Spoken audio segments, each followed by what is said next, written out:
Welcome back to DB's blog. ഞങ്ങൾ ഇന്നിവിടെ ചെയ്യുന്നത് കണവ പെപ്പർ ഫ്രൈ ആണ്. ഇത് കുട്ടനാട്ടിലും അതിനു ചുറ്റുമുള്ള പ്രദേശങ്ങളിലും വളരെ സുലഭമായിട്ട് ലഭിക്കുന്ന ഒരു ഡിഷാണിത്. ഇത് കുറച്ച് സ്പൈസി ആണ്, അതുപോലെ കുറച്ച് പുളിയും ഇതെല്ലാം ചേർന്നൊരു നല്ലൊരു ഐറ്റമാണ്. കണവയുടെ മറ്റൊരു പേരാണ് കൂന്തൽ. ഇംഗ്ലീഷിൽ ഇതിന് സ്ക്വിഡ് എന്നും പറയും. അപ്പം അതുണ്ടാക്കാനുള്ള ചേരുവകളെല്ലാം ഇവിടെ റെഡിയാണ്. അതെന്തൊക്കെയാണെന്ന് നമുക്ക് പരിചയപ്പെടാം. കൂന്തല് ക്ലീൻ ചെയ്ത് വെച്ചിട്ടുണ്ട്. ഞങ്ങളിപ്പം ഇവിടെ ഉപയോഗിക്കുന്നത് കൂന്തലിന്റെ ആ ഒരു മിഡിൽ ഭാഗമാണ്. ഇത് ക്ലീൻ ചെയ്ത് കട്ട് ചെയ്ത് റെഡിയാക്കി വെച്ചേക്കുന്നതാണ്.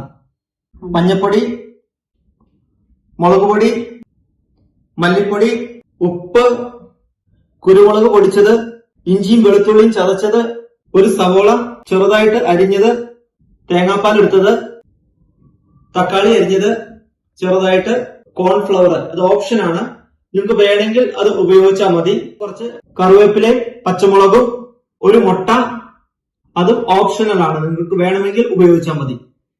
ഇതൊരു നാരങ്ങ. കണവ പെപ്പർ ഫ്രൈ ഉണ്ടാക്കാനായിട്ട് ആദ്യം നമ്മൾ കണവ ഫ്രൈ ചെയ്യണം. അതിനുശേഷം നമ്മൾ ഒരു മസാല ഉണ്ടാക്കിയിട്ട് ആ മസാലയിൽ മിക്സ് ചെയ്യും. അപ്പൊ നമുക്ക് അതിനായി ഈ കണവ പെപ്പർ ഫ്രൈക്ക് വേണ്ടിയിട്ടുള്ള മാരിനേഷൻ എങ്ങനെയാണ് ചെയ്യുന്നത് നമുക്ക് നോക്കാം. മാരിനേഷൻ ചെയ്യാനുള്ള മസാല ഉണ്ടാക്കിയാണ്. അതിലേക്ക് ആദ്യം നമ്മൾ ഒരു മുട്ട പൊട്ടിച്ചിട്ടു, 2 സ്പൂൺ ഇഞ്ചിയും വെളുത്തുള്ളിയും ചതച്ചത്, 1/2 സ്പൂൺ മഞ്ഞൾപ്പൊടി, 2.5 സ്പൂൺ മുളക് പൊടി, ഇത് കാശ്മീരി ചില്ലി പൗഡറാണ്, 1.5 സ്പൂൺ മല്ലിപ്പൊടി, 1.5 സ്പൂൺ കുരുമുളക് പൊടിച്ചത്, ഉപ്പ് ആവശ്യത്തിന്, 2 സ്പൂൺ കോൺഫ്ലവർ. ഇപ്പൊ കോൺഫ്ലവർ കിട്ടിയില്ലെങ്കിൽ നിങ്ങൾക്ക് അരിപ്പൊടിയും യൂസ് ചെയ്യാവുന്നതാണ്. ഒരു 1/2 piece lemon juice. Masala mix ചെയ്തതാണിത്. ഇതിലേക്ക് കൂന്തലിട്ടിട്ട് നമുക്കത് മിക്സ് ചെയ്തെടുക്കാം നന്നായിട്ട്. കൂന്തല് ഇതിൽ നന്നായിട്ട് മിക്സ് ചെയ്യണം. മസാല നന്നായിട്ട് ഇതിൽ തേച്ച് പിടിപ്പിച്ചിട്ടുണ്ട്. നിങ്ങൾ ഇത് ക്ലീൻ ചെയ്യുമ്പോൾ ഉപ്പും വിനാഗിരിയും എല്ലാം ഇട്ടിട്ട് ക്ലീൻ ചെയ്തെടുക്കണം. കണവ ക്ലീൻ ചെയ്യുന്നത് എല്ലാവർക്കും അറിയാം. ഇനി ആർക്കെങ്കിലും ഇതെങ്ങനെയാണ് ക്ലീൻ ചെയ്യുന്നത് എന്ന് കാണുന്നുണ്ടെങ്കിൽ നിങ്ങൾ ഞങ്ങളുടെ കമന്റ് ബോക്സിൽ ഒരു മെസ്സേജ് ചെയ്യുക. ഞങ്ങൾ അതിനായിട്ടൊരു വീഡിയോ ചെയ്യുന്നതായിരിക്കും. ഈ ഫിഷ് ഒന്ന് ഫ്രൈ ചെയ്യാൻ പോവാണ്. ആദ്യം നമുക്ക് ഇതിൽ ഓയിൽ ഒഴിച്ച് ഇത് നന്നായിട്ട് ഫ്രൈ ചെയ്തെടുക്കാം. ഓയിൽ ചൂടായി കഴിഞ്ഞിട്ട് നമ്മൾ ഇതിലേക്ക് ഫ്രൈ ചെയ്താണ് ഇടുകയാണ്. നമ്മൾ ഇതിന് മുമ്പായിട്ട് ഇത് മാരിനേഷൻ ചെയ്തൊരു 1/2 മണിക്കൂർ ഫ്രിഡ്ജിന്റെ ഉള്ളിൽ വെച്ചിട്ടുണ്ട്, ഈ മസാലയൊക്കെ ഒന്ന് ഇതിൽ ശരിക്കും പിടിക്കാനായിട്ട്. അപ്പൊ നമുക്കിതൊന്ന് ഇട്ട് ഫ്രൈ ചെയ്തെടുക്കാം. ഇത് ഫ്രൈ ചെയ്യുമ്പോൾ നിങ്ങൾ പ്രത്യേകം ശ്രദ്ധിക്കണം. ഒന്നെങ്കിൽ ഇത് ഓയിലിൽ മുക്കി നന്നായിട്ട് ഫ്രൈ ചെയ്തെടുക്കണം, ഡീപ് ഫ്രൈ. അല്ലെങ്കിൽ ഷാലോ ഫ്രൈ നിങ്ങൾ ചെയ്യുന്നതെങ്കിൽ സ്ലോ ഫയറിൽ കുറച്ച് ലോങ് ടൈം ആയിട്ട് കുക്ക് ചെയ്തെടുക്കണം. അല്ലെങ്കിൽ എന്താ കുഴപ്പമെന്ന് വെച്ചാൽ ഇത് റബ്ബർ പോലെയായി പോകും.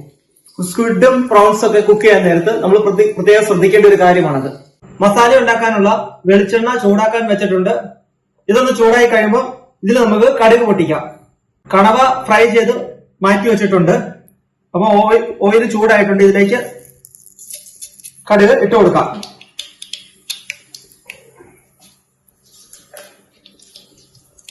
അതിനുശേഷം ചുവന്ന മുളക്,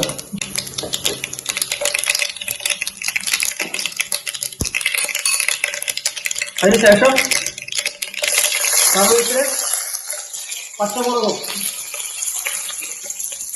അതിനുശേഷം ഇഞ്ചിയും വെളുത്തുള്ളിയും ചതച്ചത് 1 സ്പൂൺ.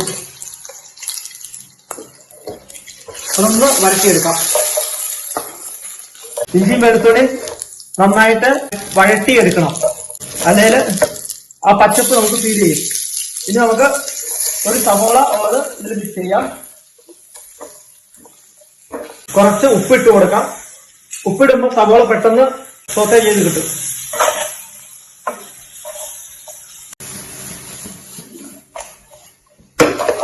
സവോള ഏറെക്കുറെ പഴന്നിട്ടുണ്ട്. ഇനി ഇതിലേക്ക് 1/2 മുറി തക്കാളി ഇട്ട് കൊടുക്കാം. നമുക്കിതിലേക്ക് മസാല ഇട്ട് കൊടുക്കാം. 1/2 സ്പൂൺ മഞ്ഞൾപ്പൊടി, 1 സ്പൂൺ മല്ലിപ്പൊടി, 1.5 സ്പൂൺ മുളക് പൊടി,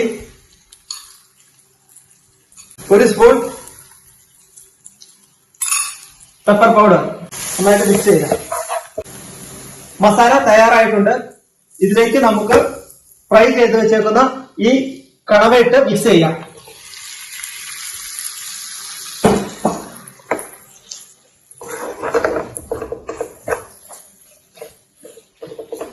നന്നായിട്ട് മിക്സ് ചെയ്തെടുക്കുക. ഇത് മിക്സ് ചെയ്തിട്ട് ഇതിന്റെ ഉപ്പും പുളിയും നമ്മൾ ചെക്ക് ചെയ്യണം. നമ്മുടെ ആവശ്യത്തിനനുസരിച്ച് ഇട്ട് കൊടുക്കുക. സ്ക്വിഡ് തയ്യാറായിട്ടുണ്ട്. ഇത് നന്നായിട്ട് മസാലയിൽ മിക്സ് ചെയ്തിട്ടുണ്ട്. ഇനി ഇതിലേക്ക് നമുക്ക് കുറച്ച് തേങ്ങാപ്പാൽ ഒഴിച്ചു കൊടുക്കാം. ഒരുപാടൊന്നും വേണ്ട, കുറച്ച് മതി. ജസ്റ്റ് ഇതിന്റെ ആ ഒരു ടേസ്റ്റിന് വേണ്ടിയിട്ട് മാത്രം തേങ്ങാപ്പാലിന്റെ. നമുക്ക് തേങ്ങാപ്പാൽ ഒഴിച്ചു കൊടുക്കാം ഇതിലേക്ക്.